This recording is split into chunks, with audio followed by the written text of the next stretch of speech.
Uyo mujasizi okubeera nga te agoberera nyongera okubeera nga te mbabuuzaako abalabira mu ggwanga Uganda salute mwe abanyoberera okubeera nga te mugoberera abalabira Saudi Arabia, Qatar, Dubai, Bahrain n'eddungu lyonna lyonna okutwaliza ewamu awo mwe abanyoberera okubeera nga te mugoberera abalabira mu America, Canada ne Europe yonna lyonna okutwaliza ewamu mwe abanyoberera okubeera nga te mugoberera Mr. Fahad Pro UG era nga gwatamanyi kiki kigenda mu maaso bumpya akatwegattako wantu beera n'amawulire nga bagatanga mu ggwanga Uganda ate ne bwera ggwanga lyonna lyonna era nga gwe kirina okubeera nga kola kiti kimu make sure nti subscribe wowe wadde tunakubeera nga tosubscribinga ka notification bell ka mugaso nnyo kakoneko okuba kajja kubeera nga kakwalatinga lwonna abantadde update yonna yonna ojja kubeera nga ofuna notification awo kuterevu nti kakati omukulu alina ekipya kyasobodde okubeera nga te atuyigirayo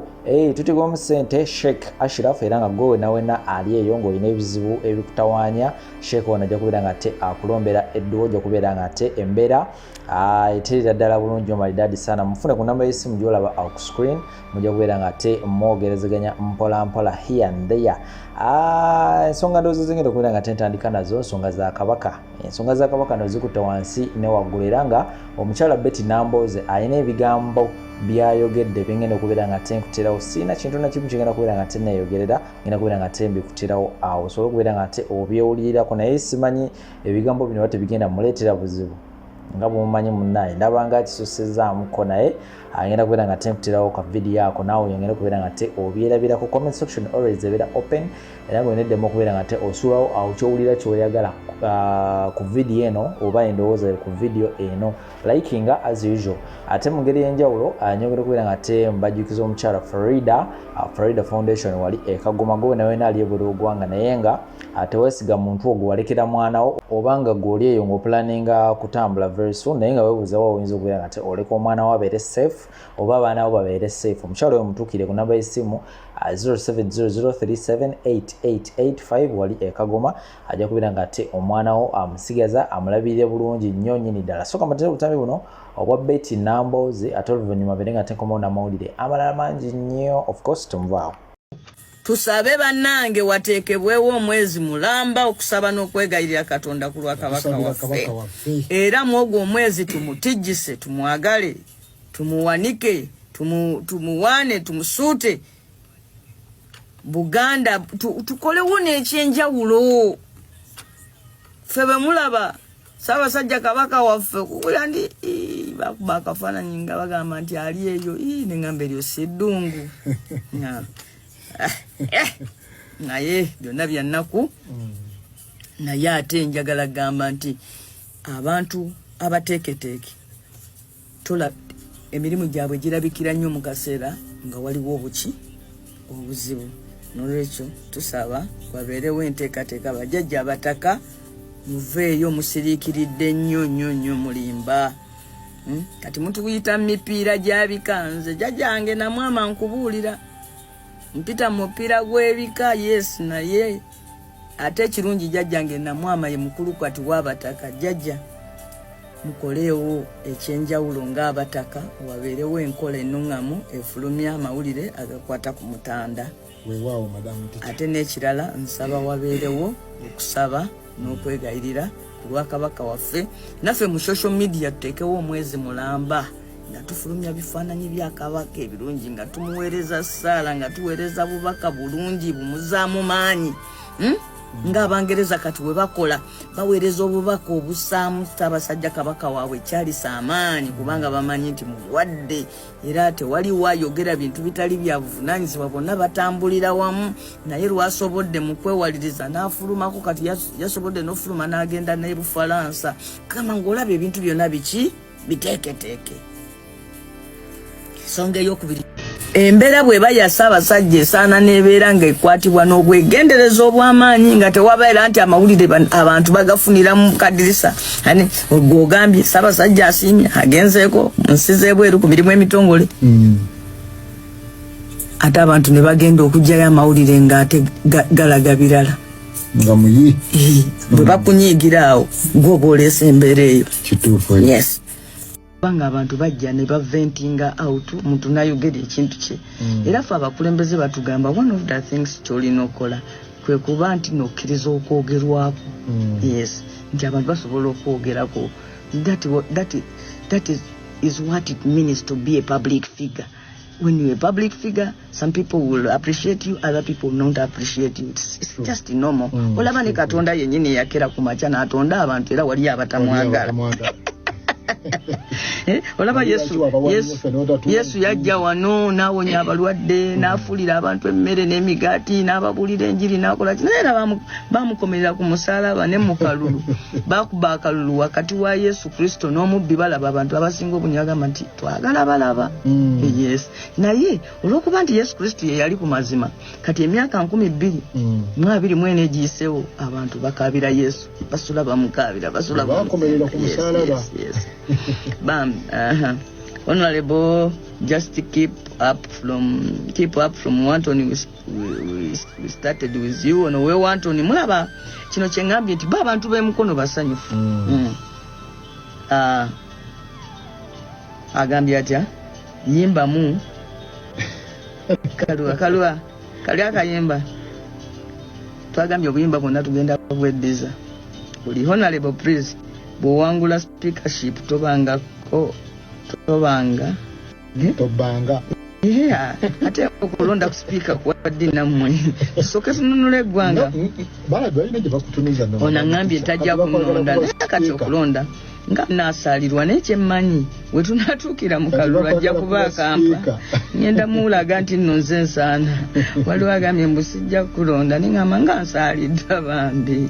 bambi naye ndowooza tunaatuukira mu kalulu ojja kuba weekubye mu mutima. Kyagulanyi mutu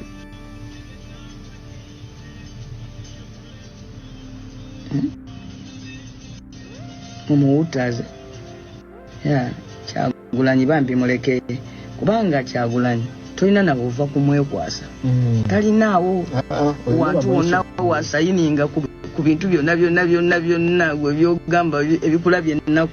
n'olwekyo obuliddwa bubulwa gwe kyoyogera naye katukuleke naawe eddembe lyo. Honorable, thank you for choosing people's side. Nange webale kunsiima mukwano. Madamu ticha waliwo agambye wano mpako sitole ya kanyonyi n'ente.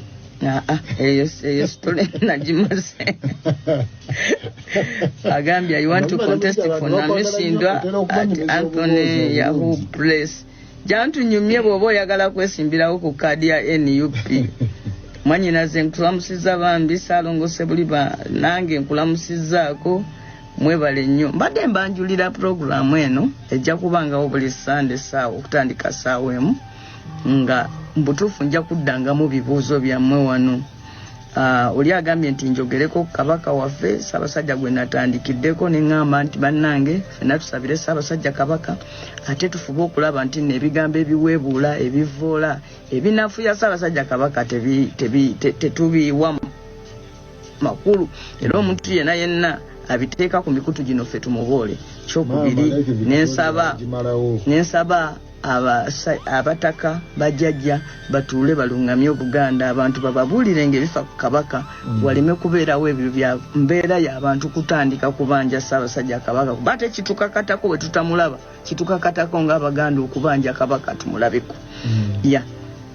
Oli agambye ayagala kaadi ya NUP mu kiseera kino tugenda mu maaso n'oku ekibiina kya NUP kiri mu kuwandiisa bammemba n'ogaba kaadisi kisinziira mu luka kimwobeera mulimu omuntu baba bamuyita registrar munoonye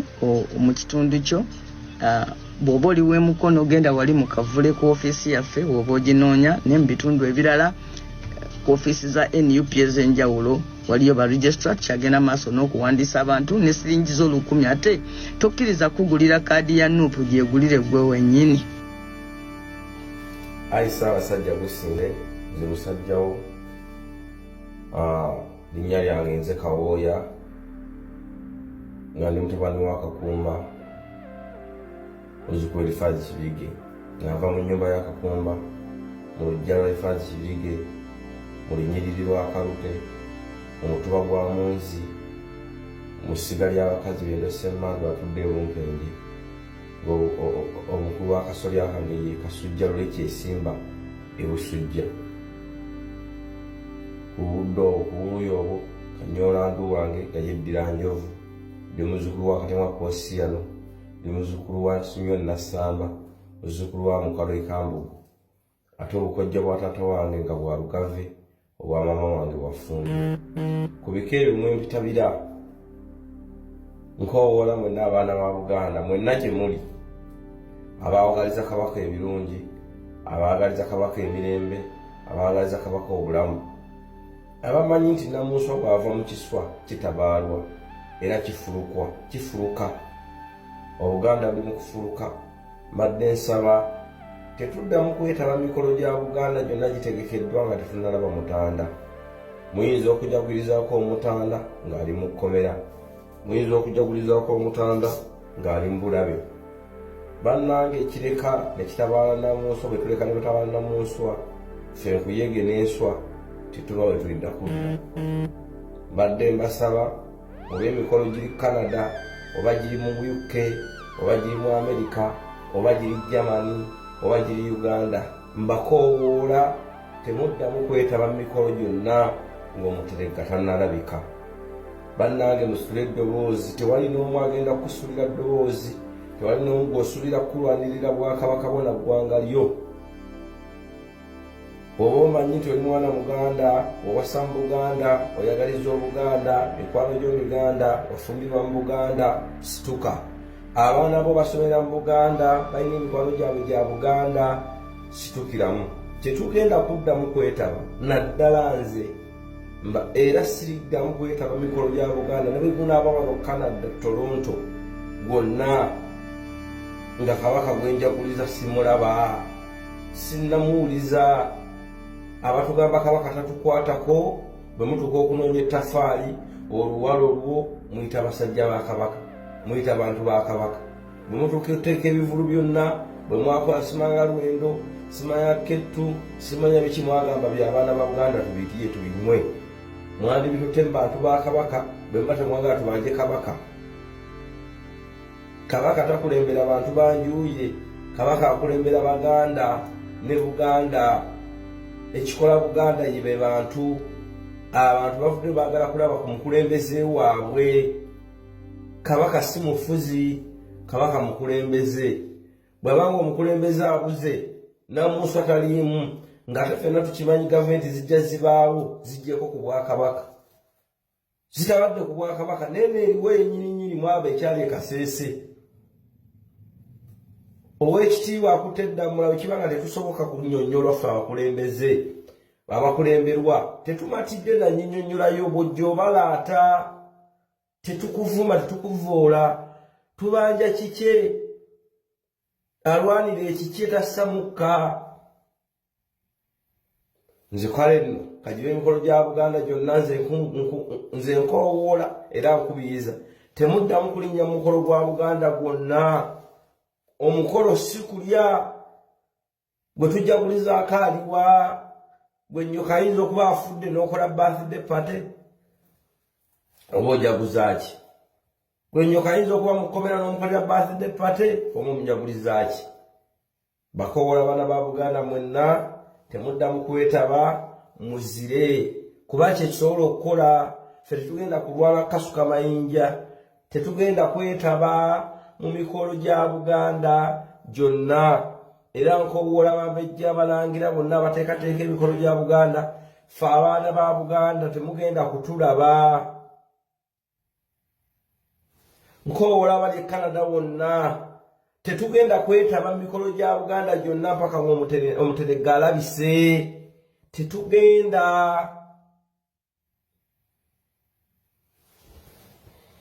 gusinza Ssaabasajja mwe abalogo b'omu Buganda muliridda wa lwaki bulijjo mutulimba nti muli balogo mmwe nina amayembe ndi musaba Muganda kiki oba mwegatta muloge Kabaka